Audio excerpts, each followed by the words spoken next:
আজকে আমি আপনাদের পালং শাকের ডাল করে দেখাবো। তার জন্য আমি নিয়েছি মুগের ডাল,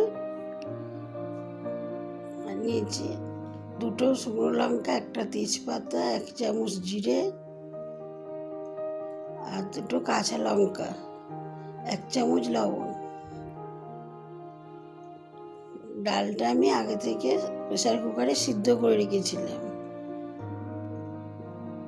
লবণ দিয়েছি 1/2 চামচ, হলুদ দিয়েছি 1 চামচ, 1 চামচের মতন সর্ষের তেল দিলাম।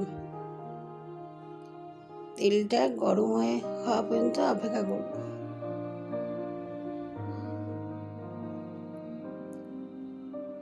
তেলটা আমার গরম হয়ে গেছে। এখন আমি 1টা তেজপাতা দেব, 2টো শুকনো লঙ্কা দেব, আর 1/2 চামচ মতন জিরে দিয়ে দেব।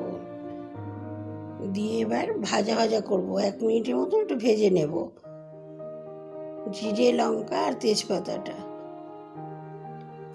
এবার আমি ডালটা দিয়ে দেব।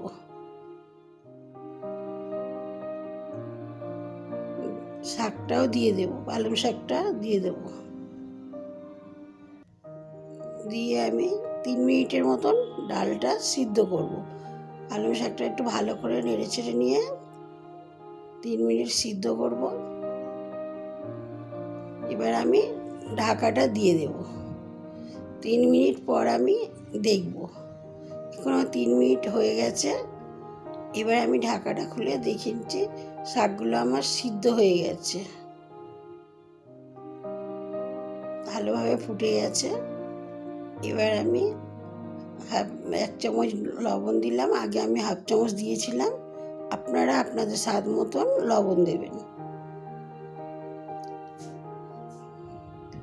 ভালো করে লবণটা মাখিয়ে নিলাম ডালের মধ্যে। এবার আমি 1 চামচের মতন ঘি দেব, চামচ ঘি দিয়ে দিলাম। আর 1/2 চামচের মতন গরম মশলা দেব। দিয়ে ভালো করে ডালটা মিশিয়ে দেব। ভালো করে মিশিয়ে নেব। চিনি দিয়ে দেবো, 1/2 চামচের মতন চিনি দেব।